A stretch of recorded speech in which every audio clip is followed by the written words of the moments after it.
नमस्कार। आज की वीडियो स्टार्ट करने से पहले मैं चाहता हूं कि आप ये बस एक छोटी सी क्लिप देखें जो हमने इस वीडियो में रेफरेंस के तौर पर डाल रखी है। बस ये वीडियो देख लीजिए, उसके बाद आगे की बात, हम आगे की चर्चा उसके बाद बढ़ाते हैं। यहाँ अगर हमारे बंदे रहेंगे तो इसका फायदा हमें हो सकता है। आईएएस आईपीएस ऑफिसर्स बनाइए। मैं चाहता हूं कि हमारे मुसलमान आईएएस बने, आईपीएस बने, आईआरएस बने, आईएफएस बने। अगर इस मुल्क को सुधारना चाहते हो, अपना हक लेना चाहते हो, तो ब्यूरोक्रेसी पे कब्जा करो। इसके अलावा कोई चारा नहीं है, सिर्फ ब्यूरोक्रेसी पे कब्जा करो। इस्लाम में कई भी जात पात ऊंची नीची बात। नमस्कार, चर्चा में आपका स्वागत है। तो अभी आपने देखा कि ये जो अभी हमने क्लिप चलाई, इसमें जो भी ये कुछ लोग थे ये क्या बोल रहे थे। देखिए, प्रॉब्लम ये नहीं थी कि अगर कोई ये बोलता कि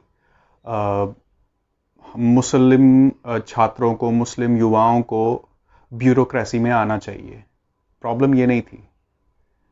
प्रॉब्लम तब हुई जब इन्होंने ये बोला कि मुसलमानों को ब्यूरोक्रेसी पे कब्जा करना चाहिए।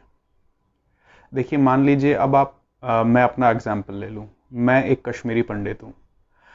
अगर मैं ये कहता हूँ कि कश्मीरी पंडितों को ब्यूरोक्रेसी में आना चाहिए, मैं अगर कश्मीरी यूथ को प्रोत्साहित करता हूँ इस चीज़ के लिए कि उन्हें ब्यूरोक्रेसी में आना चाहिए, तो बात समझ में आती है। लेकिन अगर मैं ये कहूँ कि कश्मीरियों को ब्यूरोक्रेसी पे कब्जा करना चाहिए, तो वहाँ पे एक गड़बड़ की बू आती है। ब्यूरोक्रेसी में आना गलत नहीं है, लेकिन कब्जे करने के इरादे से आना, ये बहुत बड़ी बात है। देखिए, हमारी जो डेमोक्रेसी है, हम सब जानते हैं कि हम अपनी डेमोक्रेसी के हमारे 4 स्तंभ हैं, 4 पिलर्स हैं: जुडिशरी, लेजिस्लेचर, मीडिया और ब्यूरोक्रेसी। मीडिया को चौथा स्तंभ माना जाता है, बाकी 3 स्तंभ ये होते हैं: जुडिशरी, लेजिस्लेशन और ब्यूरोक्रेसी। तो जो इसमें से सबसे स्ट्रॉन्ग पिलर माना जाता है वो ब्यूरोक्रेसी को माना जाता है। आप लोगों को क्या लगता है कि ये देश कौन चला रहा है? ये आपको क्या लगता है, ये देश कोई पार्टी चला रही है? ये देश कोई सरकार चला रही है? क्या ये देश मनमोहन सिंह ने चलाया था? क्या ये देश नेहरू ने चलाया था? या क्या ये देश मोदी चला रहा है? नहीं। जो ये देश चला रहा है, जो इंटरनल सिस्टम है इस देश का, जो सॉफ्टवेयर है इस देश का, वो ब्यूरोक्रेसी चलाती है। अगर ब्यूरोक्रेसी गड़बड़ हो गई ना, अगर ब्यूरोक्रेसी हिल गई, तो देश चल नहीं पाएगा। छोटे छोटे और बड़े बड़े ऑर्डर्स को इंप्लीमेंट करना और इंप्लीमेंट करवाना, ये सारा ब्यूरोक्रेसी के हाथ में होता है। एक ब्यूरोक्रेट जो होता है, एक आईएएस ऑफिसर को प्राइम मिनिस्टर भी नौकरी से नहीं निकाल सकता। इतना पावर होता है प्राइम मिनिस्टर के पास। हम सब जानते हैं कितना पावर होता है। लेकिन एक आईएएस ऑफिसर को, एक ब्यूरोक्रेट को प्राइम मिनिस्टर भी नौकरी से नहीं निकाल सकता। तबादला कर सकता है या ज्यादा एक्सट्रीम केसेस में सस्पेंड कर सकता है, लेकिन निकाल नहीं सकता। ये मजबूती होती है ब्यूरोक्रेट की। सरकार तो बदल जाती है, लेकिन ब्यूरोक्रेट 30, 35, 40 साल वहीं पे रहता है, सिस्टम के बीच में रहता है। और वो एक ब्यूरोक्रेट ही था जिसने प्राइम मिनिस्टर मोदी का हेलीकॉप्टर रुकवा के, उनका क्राफ्ट रुकवा के, एयरक्राफ्ट रुकवा के उस पर तलाशी ली और उसे कोई मना नहीं कर पाया। प्रॉब्लम यह है जब आप ऐसी जगहों पे कब्जा करने के इरादे से आते हो, जैसे अभी इस क्लिप में आप सबने देखा। अब हम देखते हैं कि अब कुछ टाइम से मतलब कि जैसे आपने वीडियोस देखी होंगी, सुदर्शन टीवी की वीडियोस देखी होंगी, और आपने अभी तक काफ़ी सारी इस पे वीडियोस भी देख ली होंगी, और हमने आज सोचा कि हम अपना कंट्रीब्यूशन दें। तो सबसे पहले जो डिस्क्रिमिनेशन होता है ना, डिस्क्रिमिनेशन, हिंदू मुसलमान के बीच में जो भेदभाव, वो सबसे पहले यहीं पे डाला जा रहा है। इसका रीज़न कोई भी हो सकता है, इसकी जड़ कोई भी हो सकती है, इसके कारण कोई भी हो सकते हैं, लेकिन उसका बीज जो है यहीं पे डाला जा रहा है। देखिए, एक हिंदू को, अब कई लोगों को ये लगेगा कि मैं भेदभाव वाली बातें कर रहा हूं, लेकिन ये बातें जो है ना, ये सच हैं। क्योंकि जब मैंने ये क्लिप देखी ना, कब्जे वाली, कि कब्जा होना चाहिए, तब मुझे लगा कि मुझे ये वीडियो बनानी चाहिए और आपके सामने इसको शेयर करना चाहिए, क्योंकि कब्जे वाली बात कुछ हजम नहीं हुई। इसलिए मुझे अपनी इस वीडियो में मजबूरन ये हिंदू मुस्लिम करना पड़ेगा। उसके लिए मैं माफी नहीं मांगूंगा। क्यों? क्योंकि जो लोग ऐसा बोल रहे हैं, जिन लोगों की ऐसी नीयत है, जब वो सोचने से पहले नहीं बोल रहे हैं, तो मैं क्यों माफी मांगू। एक नॉर्मल हिंदू को आईएएस की या ऐसी किसी एडमिनिस्ट्रेशन सर्विस की पढ़ाई की प्रिपरेशन करने के लिए सरकार कोई खर्चा नहीं देती, किसी भी तरह का कोई खर्चा नहीं मिलता उसे तो उल्टा बल्कि अपनी जमीन जायदाद को बेचने के बाद करना पड़ता है। वो भी तैयारी करने के लिए, आगे उसमें बैठ पाएगा फिर पास हो पाएगा, वो अलग चीज होती है। लेकिन एक मुस्लिम को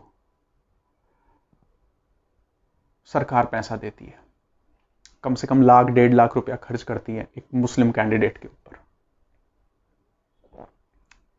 तो मेरा सवाल आज उन लोगों से है, और खासकर मेरे मुस्लिम भाइयों बहनों से है, कि आप लोग जो इतनी बराबरी इक्वालिटी, हम किसी से कम नहीं, वह कोई हमसे ज्यादा नहीं, हम ऐसे हम वैसे, अपनी वीर गाथाएं गाते रहते हो, यहां पे आके आपको क्या हो जाता है?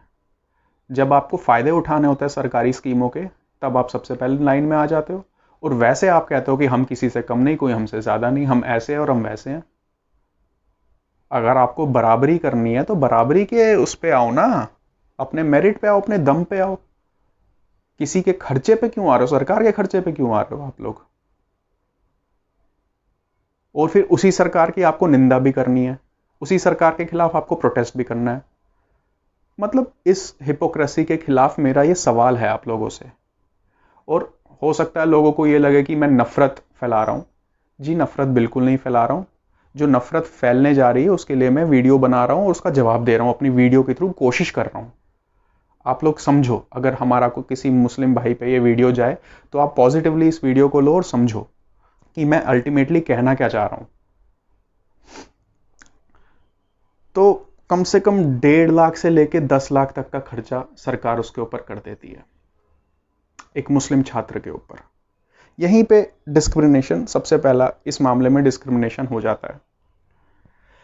तो मुझे आप एक बात बताइए, जब एक मुस्लिम दलित बनकर, एक मुस्लिम जो है दलित बनकर, दलित कोटे में आकर इन चीज़ों का फ़ायदा उठाता है, इन स्कीम्स का फ़ायदा उठाता है, इन जो सरकार जो मदद देती है 10 लाख तक, जो एक नोन सा फिगर है, उस मदद देती है, तो क्या वो जो सच में जो दलित भाई बहन है उनके लिए उनके साथ ये ज्यादती नहीं है? ये सवाल है मेरा। वैसे तो आपको बहुत गर्व फील होता है कि हम ऐसे हम वैसे हम, हमारे अंदर ये जज्बा है, हमारे अंदर वो जज्बा है, लेकिन इस तरह का फायदा उठाने के वक्त आप दलित बनकर सामने आ जाते हो और इनका फायदा उठाते हो। 60% दलितों की सीटें आप लोग खा जाते हो और बातें करते हो बराबरी की, और फिर कोई अगेंस्ट बोलता है तो एज यूजुअल विक्टिम कार्ड, कि हमारे साथ ये हो रहा है, हमारे साथ वो हो गया। अब देखिए, एक हिंदू को जब प्रिपेयर करना होता है, उसे दुनिया भर की पढ़ाई करनी होती है, हर तरह की पढ़ाई उसे करनी होती है, या जो सब्जेक्ट वो चूज करता है उस सब्जेक्ट के हिसाब से उसे पढ़ाई करनी होती है, और उस सब्जेक्ट में उसको हर A to Z नॉलेज रखनी पड़ती है। लेकिन एक मुस्लिम छात्र के पास क्या है? एक मुस्लिम छात्र के पास उसकी इस्लामिक स्टडीज है। अब आप खुद सोचिए। अब देखिए, इस्लामिक स्टडीज ऑप्ट करने वाला मुस्लिम, तो जाहिर सी बात है उस इस्लामिक स्टडीज को चेक करने वाला जो होगा वो भी मुस्लिम होगा, और जाहिर सी बात है उसको पास भी वही मुस्लिम करता है।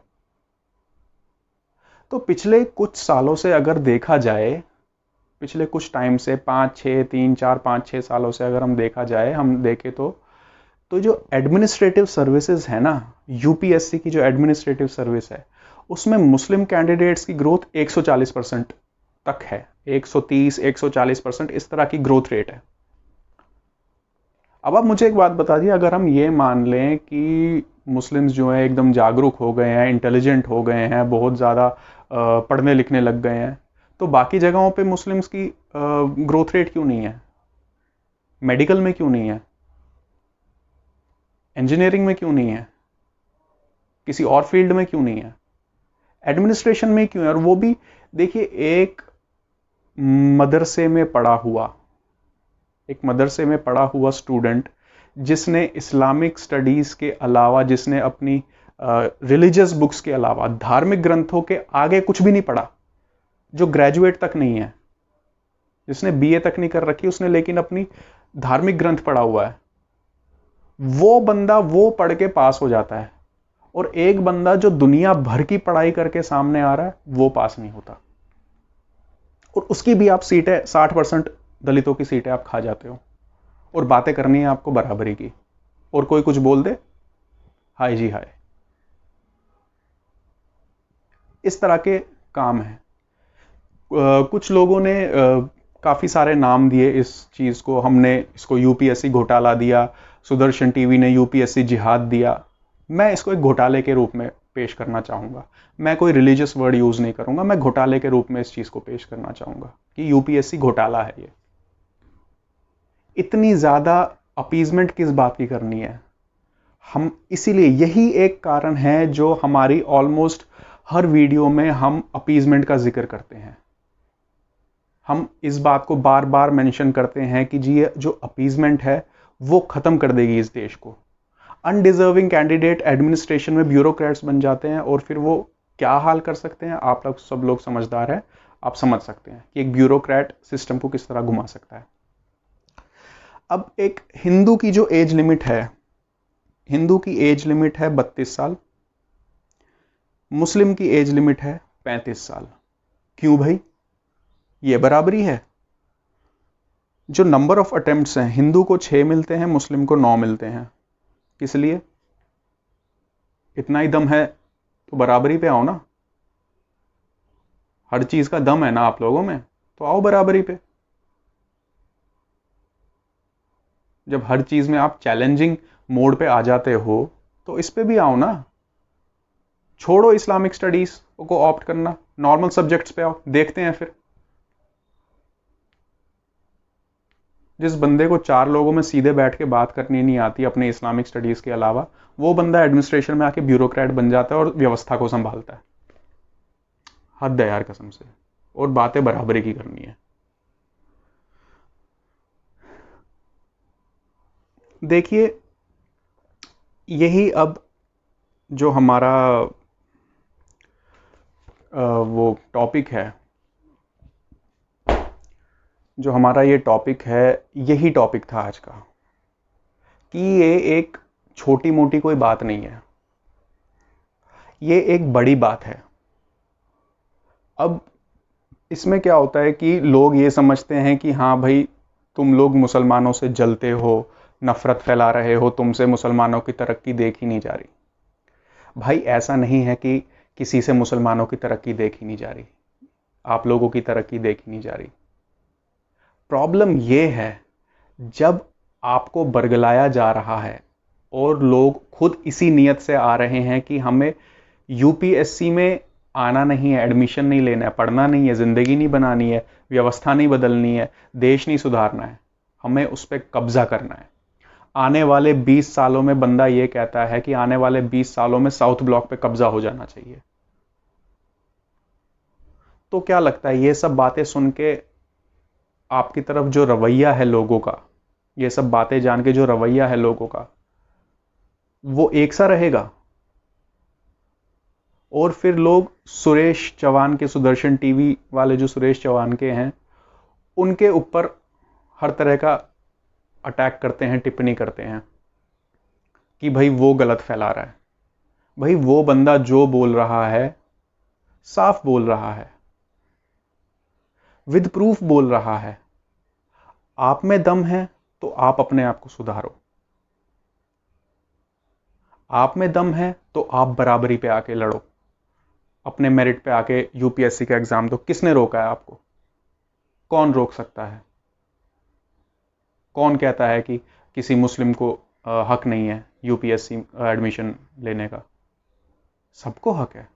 लेकिन कब्जे के इरादे से आओगे तो मैं सुरेश चौहान के जैसे लोगों को बार बार प्रेज करूंगा और ऐसे हर इंसान को प्रेज करूंगा जो इसके खिलाफ बोल रहा है, क्योंकि नेशनल सिक्योरिटी के साथ, राष्ट्रीय सुरक्षा के साथ कोई समझौता नहीं हो सकता, कोई समझौता नहीं करेगा। जो जिस तरह से सक्षम है उस तरह से सामने आके आवाज उठाएगा।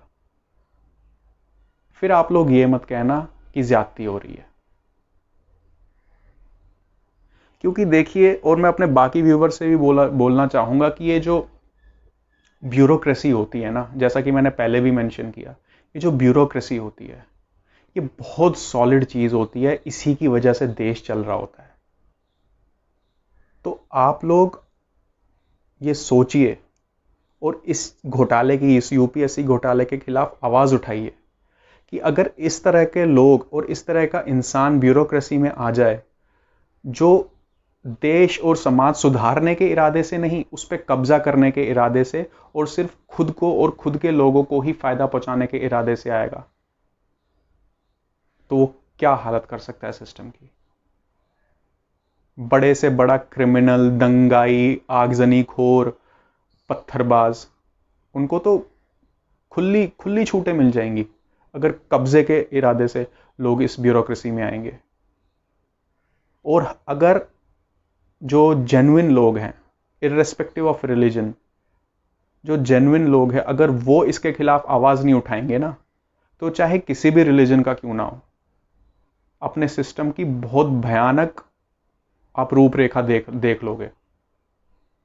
और जो लोग आज इसको सपोर्ट कर रहे हैं ना, जो लोग कह रहे हैं कि कब्जा कर लो, वही लोग अनकंफर्टेबल हो जाएंगे और अपना माथा पीटेंगे कि हमने क्या कर दिया। क्योंकि ऐसे सिस्टम में, डेमोक्रेटिक सिस्टम में, रिलीजन के बेस पे अगर आप कोई सिस्टम बनाते हो तो वो सिस्टम कामयाब नहीं हो सकता। मजहब के नाम पे देश बटे थे ना, कामयाब हो गया? नहीं हुआ ना। सिस्टम भी कामयाब नहीं होते हैं। तो अब मैं इस चर्चा को समाप्त करता हूं और आप सब लोगों से, आप सब जागरूक लोगों से इस बात की रिक्वेस्ट करता हूं कि ये जो एक यूपीएससी का एक घोटाला जो है, जिसको कुछ लोग जिहाद का नाम भी दे रहे हैं, यूपीएससी जिहाद, इसके खिलाफ आवाज उठाइए और सरकार से बोलिए कि इस तरह की जो व्यवस्था कर रखी है वो व्यवस्था हटा दीजिए, या तो बाकी लोगों को भी अपनी धार्मिक स्टडीज के हिसाब से आगे आने दीजिए। नहीं तो आप बहुत ही ज्यादा गड़बड़ देख लेंगे। तो इसी के साथ मैं इस चर्चा को समाप्त करता हूं। धन्यवाद।